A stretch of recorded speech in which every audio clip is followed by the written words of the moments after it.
Hey guys, this video, there's a kind of I don't want to call it an anniversary, but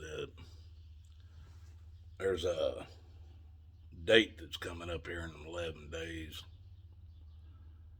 That is a date that I'll never forget. That's for sure. 2 years ago, on December 22nd, my dad died. This video is about him and me and what happened between us. I, I'm going to try to keep it short, folks. Uh, but like I said, on the 22nd, he died 2 years ago. And what happened after that doesn't really have anything to do with this. That's a whole nother uh, 10 videos with my blood family, anyway. Uh, but I got to start off like this, folks. When let me get on my notes here because I want to keep this in line, try to make it short. Uh,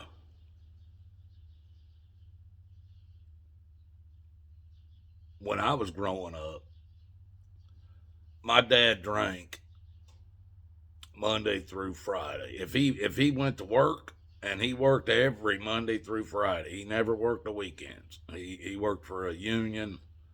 He was a union painter. They worked Monday through Friday. And every day he worked, he came home drunk.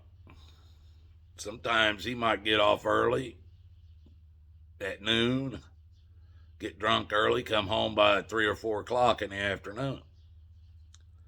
Or most of the time he would show up around 5.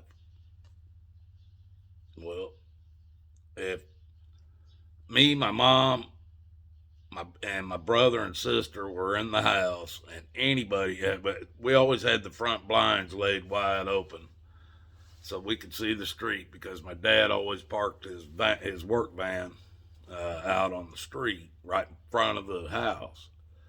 So anybody in the house, we were always had a watch out for that my dad pulling up. Well, by the time I was 11, folks, at 11 years old, if my dad's van pulled up, I went out the back doors before he come in the front door. If my mom was there, she would be looking at me, not my brother and sister. She'd be looking at me going, your dad's home, Brian. Get out of here. Get out that back door. Get out of here. So I'd take off. Now, I wasn't allowed back in the house until he passed out or went to bed, one of the two. Now, he would already be drunk. So, and this was by 11 years old, folks. I couldn't be home during the week if he was awake and drinking. So, by 11, I was running the streets, folks, doing with people that were a lot older than me, doing shit, causing trouble, doing drugs, doing a lot of different shit. I was forced out of the house. Everybody my age, when the street lights came on, they had to go home. They had to be at their home. It was time for them to come in their houses and get ready to go to bed, get ready for school the next day and shit. Not fucking Watachi. I couldn't go home. And there was many a nights I didn't have nowhere to go. And we had these big bushes in front of our house. And I used to hide in behind the bushes because right there was the living room window, and I could reach up and look in the window and see if my dad was still sitting on the couch watching TV. Now, if he passed out and went to sleep, then I could come in and go to my bedroom. But if he wasn't asleep or passed out, I wasn't allowed in the house. My brother and sister'd be in there watching TV with them, with my mom and dad laughing and carrying on. I'm looking in the window. I ain't lying to you people. At 11. Now, by the time I was a teenager, I was pretty much forced to survive or die. And people, I'm telling you what, between those 11 and me being a teenager, I came home one night and I've got a scar back here. It's about 9 inches thick or 9 inches long. I'm walking down County Line Road, Greenwood, Indiana, at 2 o'clock in the morning. I don't even know what the hell has happened to me. Blood gushing out of my head.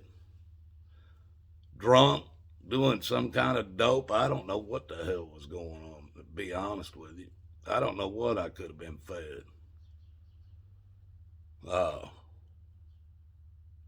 One of the Greenwood cops that I knew pretty well, he saw me. There ain't no traffic at 2 o'clock in the morning in Greenwood, Indiana in 1970s. There was no traffic other than people that were working. Well, he saw me walking down through there. He come up on me. I got blood all over me like I've been killed. He's going, Brian, what's going on with you? What's going? Look, and he sees my head's laid wide open. This is a cop. He goes, here, get me. He gets a towel and something out of his car and he puts it on my head, trying to stop the bleeding and shit. He puts me in his police car, takes me to my house, tells me, go in the house and wake your parents up and tell them to take you to the hospital. This is what this cop told me to do. I was drunk and shit. So, okay, yeah, I'll do that. I went in the house and went to bed. I got up next day, my head still laid wide open.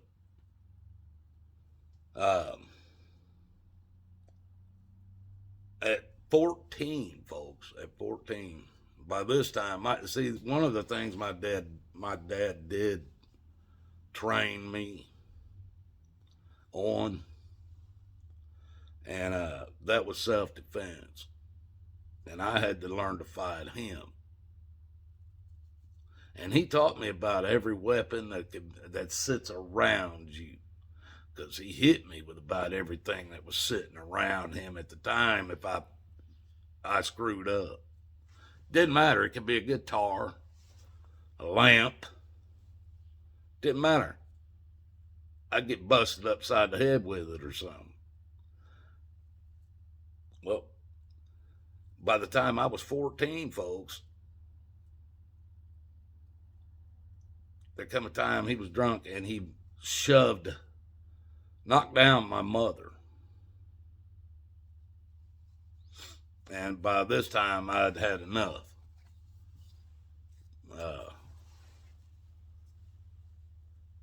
I told him that's it, and me and him went to fighting.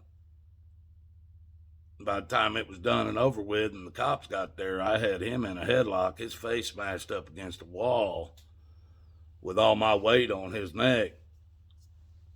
His face against the wall and me on behind him pushing all my weight on his neck. I was trying to break his damn neck. Well, them cops got there. They reached down, grabbed a handful of my hair and just pulled me up off the ground with my dad still locked in my arms. And I fucking let go of him. And they jerked me up and slapped me in handcuffs. I'm going, what the fuck you doing? That man just hit my mother. I'm protecting her, and I'm done with it. He ain't hitting nobody anymore. The cops looked at me and said, this is his house. This was back in the 70s, folks. The cops looked at me and said, this is that man's house right there. You can't touch him in his house. And I said, well, I'll tell you what, next time this happens, by the time you get here, it'll be done. Well, he went to the hospital. I put 3 of his ribs through his lungs when I was hitting him. He developed pneumonia in his lungs and damn near died. And before they called my mom and told my mom, you need to come up here. We don't believe he's going to make it through the night. And before my mom left the house, she looked at me and said, if that man don't live through this night, if he don't live, you will never live this down, as far as I'm concerned. And my dad ended up living, but he never put his hands on me or anybody else again after that. He never hit anybody after that. And I think that was the beginning of his change, because he stopped drinking. I'm telling you, he never hit anybody else. He stopped drinking and he stopped smoking cigarettes, all at the same time. And his life started changing. And he changed over the years, folks, believe it or not.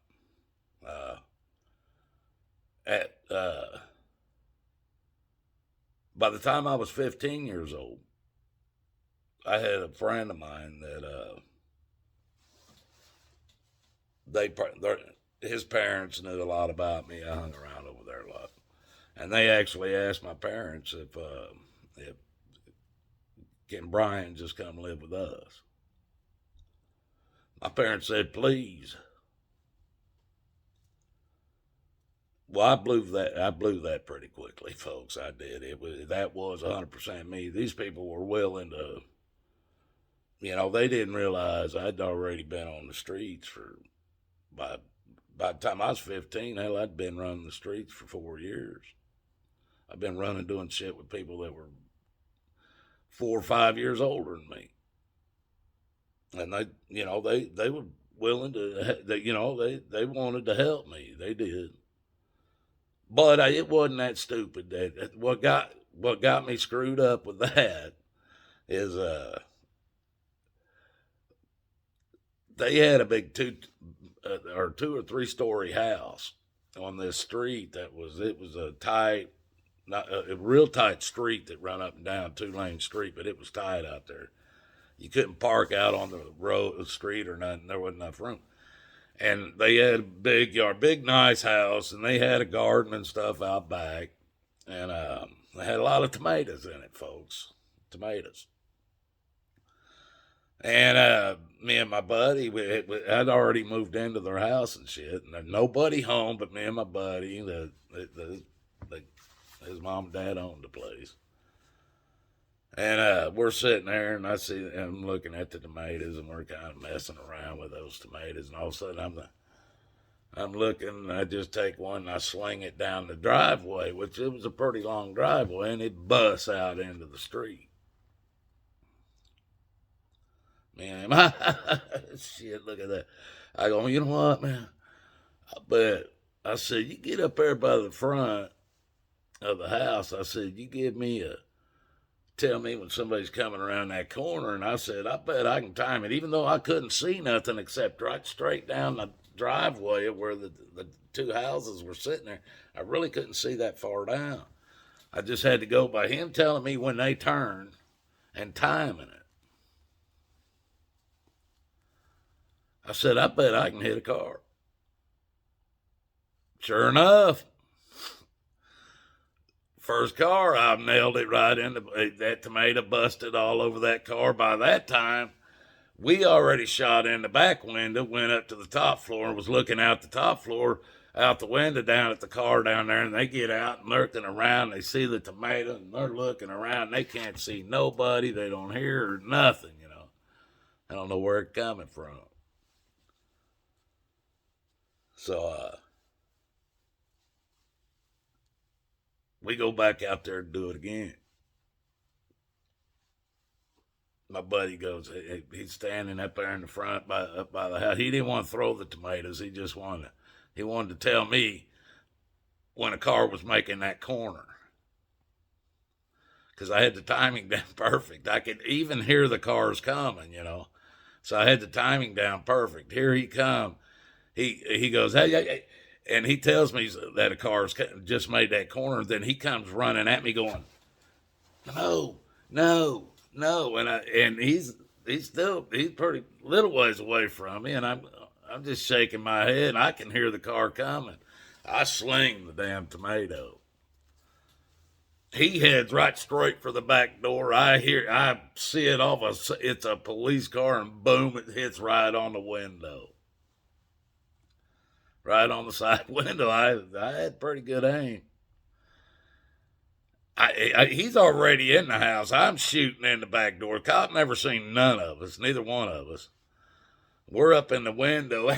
Oh shit, that cop's out. He's looking in and around all the buildings and shit, and he finds the tomatoes and growing back there and shit. But he can't prove we did anything. He knocking on the doors and stuff. Nobody, we ain't answering no doors. There ain't nobody home.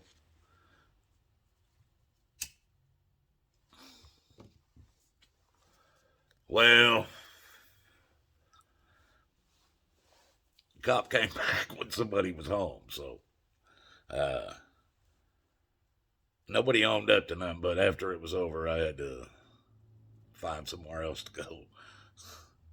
So I ended up having to go back home at 15. Next 40 years, folks, I tried to earn the respect of my father. Even helped him build his own business before I went and started my business. I spent over 10 years working for him.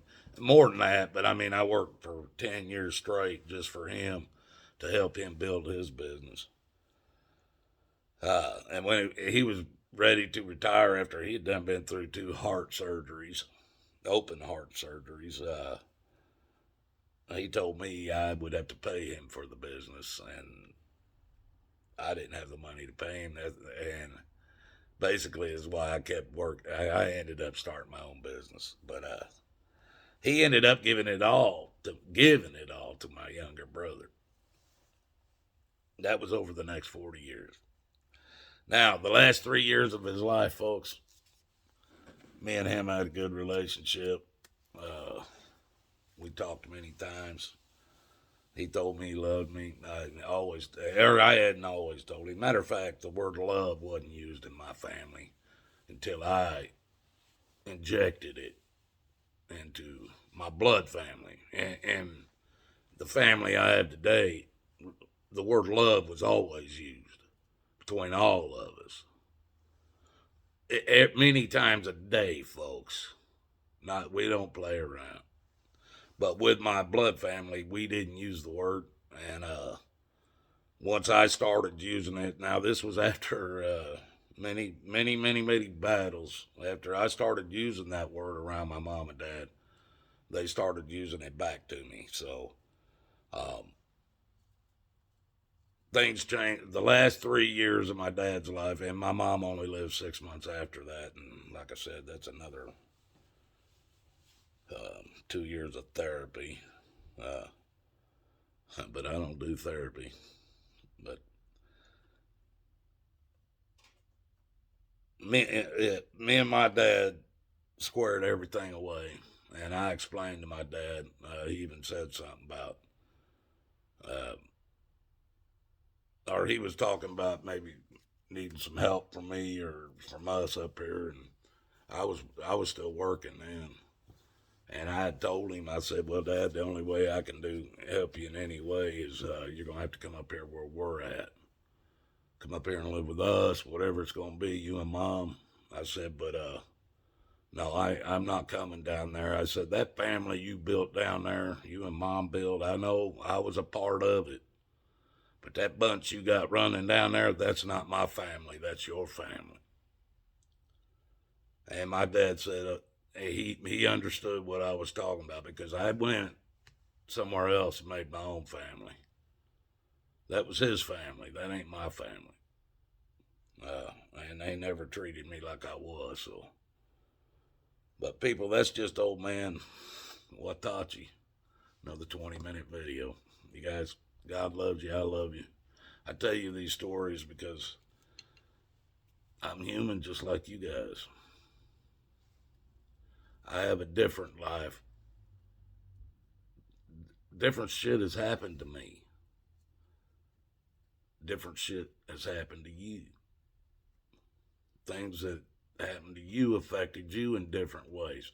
It does the amount of how bad it might be or not be still. There's still things that's happened in your lives that affect you and your way of thinking or whatever, or friends that have hurt you or screwed you or whatever. These things all affect you.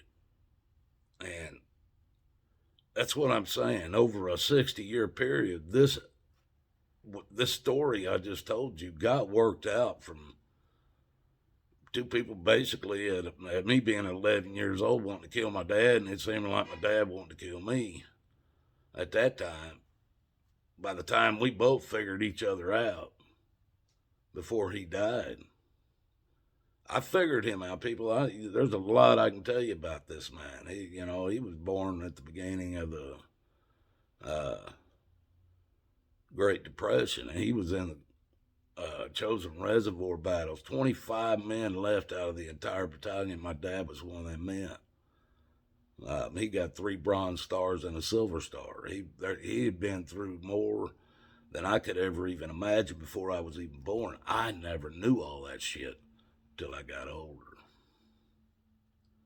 So, just because you might know somebody your entire life, not their entire life, your entire life, doesn't mean you know everything about that person. I didn't even know I had an older brother till about 4 years ago, 5 years ago. My dad knew about him.